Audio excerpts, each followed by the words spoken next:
Hello everyone. आज है 25 जुलाई और द इंडियन एक्सप्रेस की आज की हमारी जो इम्पोर्टेंट न्यूज़ रहेंगी वो हैं भारत ब्रिटेन समझौता, 3 नेविगेशन उपग्रह, मणिपुर में राष्ट्रपति शासन।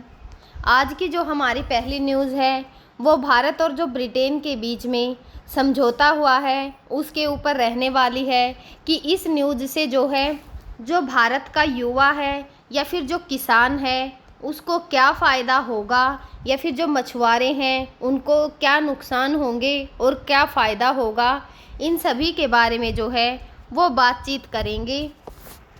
जो भारत और ब्रिटेन है उनके बीच में मुक्त जो व्यापार समझौता हुआ है उस पर 24 जुलाई 2025 को हस्ताक्षर हो गए हैं। यह समझौता जो है भारत और ब्रिटेन दोनों देशों के बीच में व्यापार को बढ़ावा देगा, जिसमें 99% जो भारतीय निर्यातक हैं उन पर शुल्क मुक्त जो है वो पहुंच होगी और ब्रिटेन के जो 90% सामान हैं उन पर टैरिफ में कमी शामिल है। इससे जो भारत की टेक्सटाइल है, फुटवेयर है, जेम्स एंड जो ज्वेलरी है, समुद्री उत्पाद और जो इंजीनियरिंग सामान है उसको ब्रिटेन में बेहतर बाज़ार मिलेगा। वहीं जो ब्रिटेन की अर्थव्यवस्था है उसको भी इससे 4.8 अरब पाउंड सालाना का योगदान होने की उम्मीद है। लेकिन जो कुछ ब्रिटिश विपक्षी नेता हैं उन्होंने जो भारतीय कामगार हैं उनके लिए राष्ट्रीय बीमा अंशदान में छूट को लेकर चिंता जताई है। यह समझौता जो है वो ब्रेक्सिट के जो बाद ब्रिटेन का सबसे बड़ा व्यापारिक समझौता माना जा रहा है और जो दोनों देश हैं उन्होंने 2030 तक द्विपक्षीय व्यापार को 120 अरब डॉलर तक ले जाने का लक्ष्य रखा है। भारत के लाभ की दृष्टि से देखें तो ब्रिटेन में शुल्क मुक्त जो पहुंच है, 99% जो भारतीय निर्यातक हैं उनको ब्रिटेन में शुल्क मुफ्त जो है पहुंच प्राप्त होगी। इससे भारत की जो टेक्सटाइल है, फुटवेयर है, जेम्स एंड जो ज्वेलरी है, समुद्री उत्पाद हुआ, चमड़ा हुआ या फिर जो इंजीनियरिंग सामान है जैसे क्षेत्रों को ब्रिटेन के जो बाज़ार हैं वहां पर प्रतिस्पर्धी लाभ मिलेगा। विशेष रूप से जो भारतीय कृषक हैं यानी कि जो कृषि उत्पाद हैं जैसे कि चावल, फल और जो मसाले हैं और जो प्रसंस्कृत खाद्य पदार्थ हैं उनको ब्रिटेन में बढ़ावा मिलेगा, जो कि भारतीय जो किसान हैं और जो छोटे व्यवसाय हैं उनके लिए फ़ायदेमंद होगा। जो नौकरियां हैं उनमें सृजन होगा। इस समझौते से जो भारत है उसमें लाखों नौकरियां जो हैं वह पैदा होने की उम्मीद है। खासकर जो विनिर्माण और जो सेवा के क्षेत्र है जैसे कि टेक्सटाइल और चमड़ा जैसे जो कारखाने हैं उनमें श्रम पदार्थ जो उद्योग हैं उनमें रोजगार के अवसर बढ़ेंगे और जो भारतीय सेवा क्षेत्र है विशेष रूप से आईटी और स्वास्थ्य और जो शिक्षा सेवाएं हैं उनको ब्रिटेन में विस्तार करने का मौका जो है वो मिलेगा और निवेश में वृद्धि होगी। ब्रिटेन से जो भारत में प्रत्यक्ष विदेशी निवेश है उसके बढ़ने की संभावना है। खासकर जो प्रौद्योगिकी है, हरित ऊर्जा हुई और जो ऑटोमोटिव क्षेत्र हैं उनके अंदर यह भारत का जो स्टार्टअप्स है और जो मेक इन इंडिया पहल है उसको बढ़ावा देगा। समझौते में जो निवेश संरक्षण और जो विवाद समाधान के प्रावधान भी शामिल होंगे, जो कि ब्रिटेन के जो निवेशक हैं उनके लिए भारत को और आकर्षक बनाएंगे।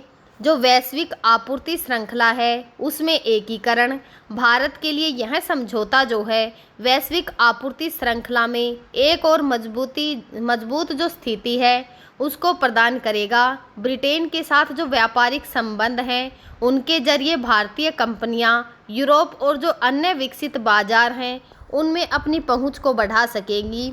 विशेष क्षेत्रों में जो है लाभ को देखें तो जो भारतीय फार्माट्यूक्स है और जो जेनेरिक दवाइयां हैं, ब्रिटेन के जो स्वास्थ्य क्षेत्र हैं उनमें बेहतर अवसर उनको मिलेंगे और जो भारतीय शराब जैसे विस्की और जो रम है उन पर उच्च शुल्क में कमी से इन उत्पादों की जो मांग है वह भी बढ़ जाएगी।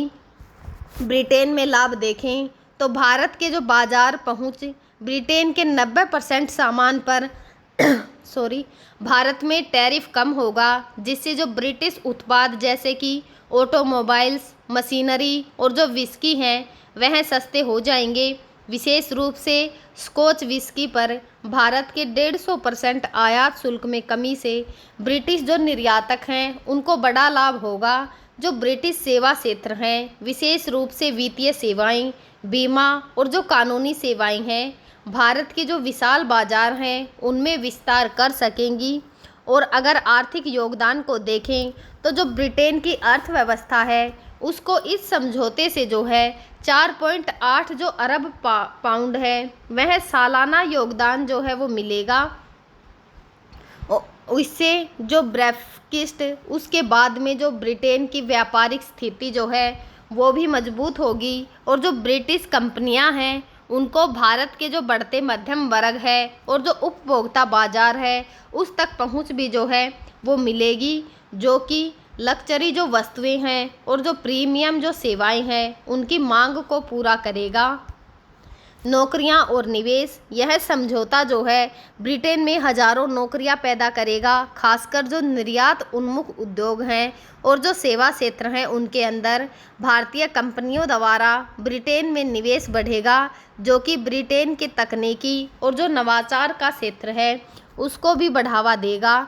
दोनों देशों के लिए साझा लाभ देखें तो जो रणनीतिक साझेदारी जो है, यह समझौता भारत और जो ब्रिटेन है उनके बीच में रणनीतिक जो साझेदारी है उसको और भी गहरा करेगा। खासकर जो हिंद प्रशांत क्षेत्र है उसके अंदर जो दोनों देशों की रक्षा, साइबर सुरक्षा और जो जलवायु परिवर्तन जैसे क्षेत्र हैं उनमें सहयोग बढ़ सकता है। 2030 तक जो है दोनों देशों ने द्विपक्षीय व्यापार को 120 अरब डॉलर तक ले जाने की लक्ष्य को रखा है, जो कि वैश्विक व्यापार में उनकी जो स्थिति है उसको और भी मजबूत करेगा। जो हरित ऊर्जा और प्रौद्योगिकी है, इस समझौते के कारण जो स्वच्छ ऊर्जा और प्रौद्योगिकी हस्तांतरण है उस पर सहयोग शामिल है। भारत की जो नवीकरणीय ऊर्जा परियोजनाएं हैं, जो कि ब्रिटेन की तकनीकी जो विशेषज्ञता है उससे भी लाभ मिलेगा, जबकि जो ब्रिटेन जो है भारत का डिजिटल और स्टार्टअप जो इकोनॉमिक सिस्टम है उससे भी फ़ायदा उठाएगा। अगर आर्थिक स्थिरता में इसका महत्व देखें तो जो ब्रेक्सिट के बाद ब्रिटेन के लिए यह समझौता वैश्विक व्यापार में उसकी जो स्थिति है उसको और मजबूत करने का एक महत्वपूर्ण कदम है। भारत के लिए यह जो है जो उसकी आत्मनिर्भरता है, भारत नीति को वैश्विक व्यापार के साथ संतुलित करने का अवसर भी प्रदान करता है। अगर चुनौतियां और चिंताएं देखें तो ब्रिटेन में आलोचना जो है, कुछ जो ब्रिटिश विपक्षी नेता हैं उन्होंने भारतीय जो कामगार हैं उनके लिए राष्ट्रीय बीमा जो अंशदान है उसमें छूट को लेकर चिंता जताई है, क्योंकि इससे जो ब्रिटिश कामगार हैं उनकी जो प्रतिस्पर्धा है वह बढ़ सकती है।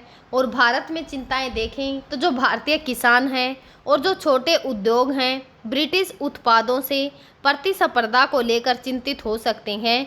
इसके लिए सरकार को जो घरेलू उद्योग हैं उनकी सुरक्षा के उपाय जो हैं वो करने होंगे। आज की हमारी जो दूसरी न्यूज़ रहेगी वो 2026 तक 3 नेविगेशन उपग्रह प्रक्षेपित जो हैं वो किए जाएंगे। भारत की जो अंतरिक्ष एजेंसी है इसरो, उसने 2026 तक 3 नेविगेशन जो उपग्रह हैं उनको प्रक्षेपित करने की योजना बनाई है, जो ये उपग्रह हैं वह भारतीय क्षेत्र का जो नेविगेशन उपग्रह प्रणाली है उसको मजबूत करने के लिए होंगे। जो NAVIC जो है एक स्वदेशी उपग्रह नेविगेशन सिस्टम है, जो कि सटीक जो स्थिति है या फिर जो नेविगेशन और जो समय सेवाएं हैं उनको प्रदान करता है। इन उपग्रहों का जो प्रक्षेपण है उससे भारत की जो नेविगेशन क्षमता है उसमें सुधार होगा। विशेष रूप से जो नागरिक हैं और जो उनके रक्षा क्षेत्र हैं उनमें जो यानी कि नेविगेशन विथ जो इंडियन कॉन्स्टेबलेशन है उसके प्रमुख उद्योगों का जो स्थान निर्धारण है और जो उनका नेविगेशन है वह सटीक स्थान आधारित जो सेवाएं हैं वह प्रदान करता है, जो कि सड़क, रेल और जो हवाई परिवहन है उसमें नेविगेशन के लिए उपयोगी है। यह स्मार्टफोन, वाहन ट्रैकिंग और जो मैपिंग ऐप्स है उसमें सहायता करता है।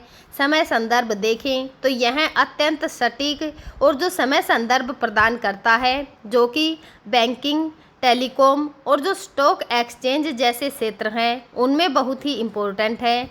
रक्षा और सुरक्षा में देखें तो जो नैविक सैन्य अभियान हैं उनमें, मिसाइल नेविगेशन में और जो ड्रोन का संचालन है उनके लिए सटीक जो स्थिति है उसका डेटा प्रदान करता है, जो कि भारत की जो रक्षा क्षमता है उसको बढ़ाता है। आपदा प्रबंधन, जो भूकंप हुए, सुनामी या फिर जो अन्य आपदा हैं, नैविक बचाव कार्य और जो प्रभावित क्षेत्र हैं उनकी मैपिंग में सहायता करता है।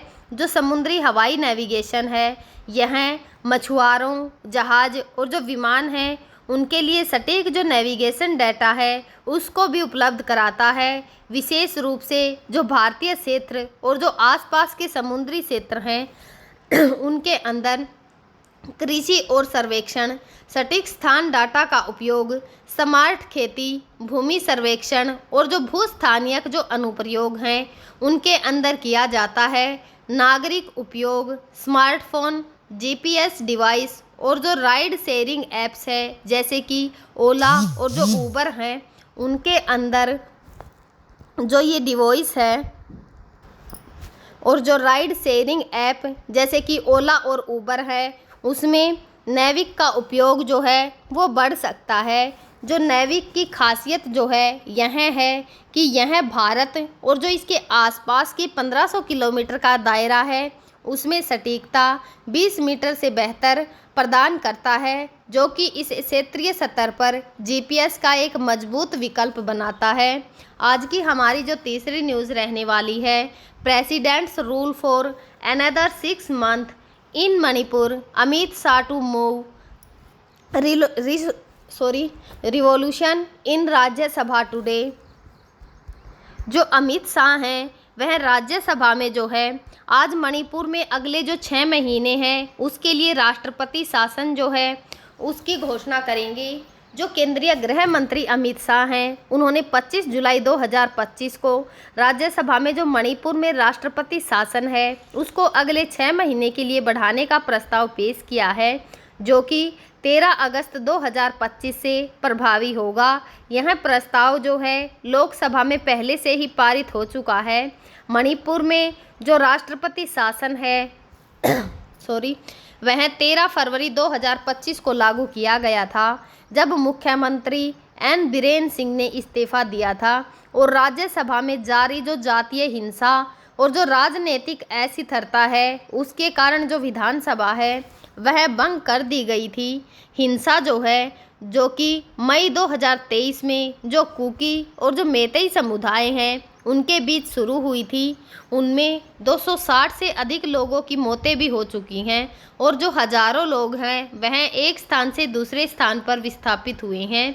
सरकार का कहना है कि जो शांति बहाली है उसके प्रयास जारी हैं और पिछले 4 महीनों में हिंसा की कोई भी जो घटना है वह सुनने को नहीं मिली है। हालांकि स्थिति पूरी तरह से जो है अब तक सामान्य नहीं हुई है। मणिपुर में जो हिंसा है उसका इतिहास देखें तो यह बहुत ही जटिल और बहुआयामी है, जो कि जातीय, सामाजिक, आर्थिक और जो राजनीतिक कारक हैं उनसे जुड़ा हुआ है। जो मणिपुर है भारत का एक उत्तर पूर्वी राज्य है। विभिन्न जातीय समूह जैसे कि मेतई, कुकी, नागा और जो अन्य स्वदेशी समुदाय हैं उनका घर जो है माना जाता है।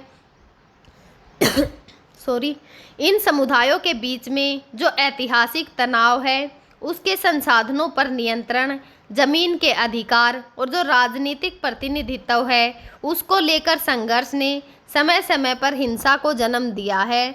जो औपनिवेशिक और स्वतंत्रतापूर्ण काल मणिपुर है उसके एक स्वतंत्र रियासत थी, जिसका 19वीं सदी में जो ब्रिटिश साम्राज्य है उसके साथ संघर्ष रहा था। 1891 में जो ब्रिटिश थे उन्होंने मणिपुर पर कब्जा किया था, जिसके बाद यह औपनिवेशिक शासन के अधीन आ गया था। जो औपनिवेशिक नीतियां थी, जैसे पहाड़े और जो मैदानी क्षेत्र हैं उनमें प्रशासनिक विभाजन ने जो मैतेई मैदान है और जो पहाड़ी जनजातियां हैं कुकी और नागा, उनके बीच में दूरी को बढ़ा दिया था, जो बाद में तनाव का कारण बनी। 1917 और जो 1919 है उसमें कुकी विद्रोह हुआ, जो कि ब्रिटिश नीतियां जो हैं जबरन भर्ती कराधान के खिलाफ था। इसे दबाने के लिए बड़े पैमाने पर सैन्य कार्रवाइयां भी की गई थी। स्वतंत्रता के बाद और जो शुरुआती तनाव है 1947 से 1990 तक का, 1949 में जो मणिपुर का भारत में विलय हुआ, जिसे कई स्थानीय समूहों ने अनिच्छा से स्वीकार किया था, जिससे अलगाववादी भावनाएं भी उभरी थी। 1960 से जो 70 का दशक है उसमें मैतेई और जो अन्य समूह हैं उनके बीच जमीन और जो संसाधन है उनको लेकर तनाव बढ़ा। मैतेई समुदाय जो है घाटी में केंद्रित है और जो पहाड़ी जनजाति हैं नागा और कुकी, उनके बीच में ऐतिहासिक असमानताएं जो हैं वो उभरने लगी। 1964 में जो यूनाइटेड नेशनल लिबरेशन फ्रंट है उस जैसे जो उग्रवादी संगठन हैं उनका गठन हुआ, जो कि मणिपुर की जो स्वतंत्रता है या जो अधिक स्वायत्तता है उसकी मांग कर रहे थे। इसके बाद जो अन्य उग्रवादी समूह जैसे कि पीपुल्स लिबरेशन आर्मी और जो नागा कुकी संगठन है उनका उदय हुआ और 1990 के दशक तक जो जातीय हिंसा थी उसका उभरना और 1992 से जो 1997 का समय था उसमें नागा कुकी का जो संघर्ष हुआ वह नागा और जो कुकी समुदाय हैं उनके बीच में जमीन, राजनीतिक प्रभुत्व और जो संसाधन हैं उनको लेकर हिंसा भड़की। इस दौरान जो सैकड़ों लोग हैं वे मारे गए और हजारों विस्थापित हुए। यह हिंसा मुख्य रूप से पहाड़ी क्षेत्रों जैसे कि चुराचांदपुर और जो तमेंगलांग उखल रूल में केंद्रित थी। जो मैतेई पांगल यानी कि जो मणिपुरी मुस्लिम हैं उनमें तनाव 1993 में मैतेई और जो पांगल समुदाय है उनके बीच में हिंसक झड़पें हुई थी, जिसमें दर्जनों लोग मारे गए थे। यह मुख्य रूप से जो आर्थिक संसाधन है और जो सामाजिक तनाव है उनका परिणाम था। जो उग्रवादी संगठन है और जो भारतीय सुरक्षा बल हैं उनके बीच में टकराव ने भी हिंसा को बढ़ा दिया। जो सशस्त्र बल हैं विशेष अधिकार अधिनियम के तहत जो सैन्य कार्रवाइयाँ हुई, जो स्थानीय आबादी है उसमें असंतोष हुआ और वह धीरे धीरे जो है और भी गहरा होता हुआ चला गया। 2000 का दशक था उसके अंदर जो उग्रवाद और जो सामुदायिक तनाव जो है वह 2001 में जो नागा जनजाति है वह मणिपुर सीमा विवाद के कारण हिंसा भड़क गई, जबकि जो नागा समुदाय ने ग्रेटर जो नागालिंग की मांग है उसकी की, जिसमें मणिपुर के कुछ हिस्से भी शामिल थे, जिससे जो मैतेई और जो नागा समुदाय है उनके बीच में भी तनाव बढ़ गया। जो उग्रवादी समूह हैं उन्होंने फिरौती, अपहरण और जो हमले हैं वह जारी रखे। क्षेत्र में अस्थिरता पैदा हो गई। जो मैतेई, कुकी और जो नागा जनजाति है इन समूहों के बीच में आपसी टकराव ने भी जो है हिंसा को बढ़ाया। 2005 और जो 2010 है उसके बीच मणिपुर में AFSPA के खिलाफ बड़े पैमाने पर विरोध प्रदर्शन हुए। विशेष रूप से जो इरोम शर्मिला का नेतृत्व है उसके अंदर, जिन्होंने इस कानून को हटाने के लिए भूख हड़ताल शुरू कर दी थी। 2010 के बाद जो है जो कुकी और मैती हिंसा है और जो हाल ही की घटनाएं हैं, 2011 में जो आर्थिक नोटबंदी हुई थी वह नागा जो समूह द्वारा राष्ट्रीय राजमार्ग पर नाकेबंदी ने भी जो है मणिपुर में आर्थिक संकट पैदा किया, जिससे जो सामुदायिक तनाव और भी बढ़ गया था। 2023 में जो कुकी मैतेई हिंसा हुई, मई 2023 में मणिपुर में हिंसा की एक बड़ी लहर शुरू हुई, जब मैतेई समुदाय को अनुसूचित जो जनजाति है यानी कि जो ST है उसका दर्जा देने की जो मांग है उसको लेकर कुकी और जो अन्य जनजातीय समूह हैं उन्होंने विद्रोह किया। मणिपुर जो है उच्च न्यायालय के एक आदेश ने इस मुद्दे को और भी भड़का दिया। कारण जो है कि जो मैती समुदाय है उसका लगभग 53% जो आबादी का तर्क था कि उन्हें एसटी का दर्जा मिलना चाहिए, जबकि जो कुकी और नागा समुदाय जो हैं यानी कि जो पहाड़ी क्षेत्रों में बहुसंख्या हैं उन्होंने इसका विद्रोह किया, क्योंकि इससे उनके जो ज़मीन और जो संसाधन के अधिकार हैं वह प्रभावित हो सकते थे। इसके परिणाम क्या रहे? इसके अंदर 260 से अधिक लोग मारे गए, हजारों लोग जो हैं एक स्थान को छोड़कर दूसरे स्थान पर चले गए, कई गांव जो हैं वो नष्ट हो गए, घर नष्ट हो गए।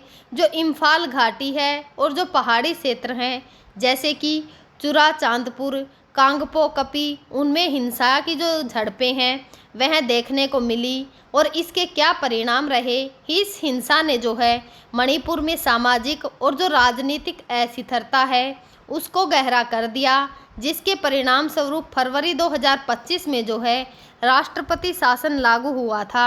अगर वर्तमान की स्थिति देखें तो 2025 तक मणिपुर में हिंसा का मुख्य कारण जातीय समूहों के बीच जमीन, संसाधन और जो राजनीतिक शक्ति है उसका असमान वितरण है।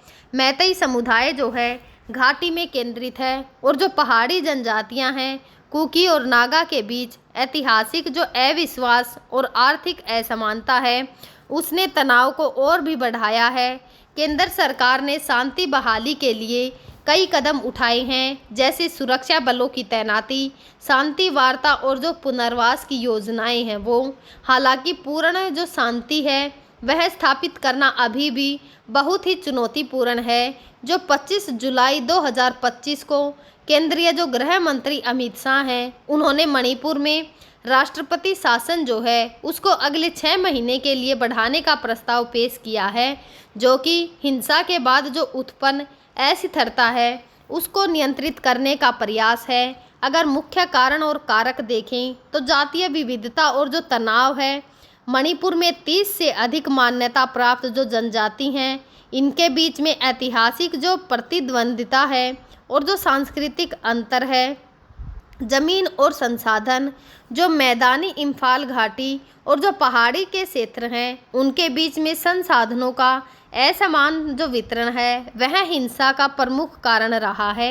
उग्रवाद को देखें तो जो ये विभिन्न उग्रवादी समूह जो हैं वो मणिपुर में अस्थिरता को बढ़ाया है, जो कि अलगाववाद, स्वायत्ता या फिर जो स्थानीय प्रभुत्व है उसकी मांग करते हैं। राजनीतिक अस्थिरता, सरकार और जो स्थानीय नेतृत्व की नीतियां हैं उन्होंने कई बार तनाव को और बढ़ाया है, जैसे कि एसटी दर्जा विवाद।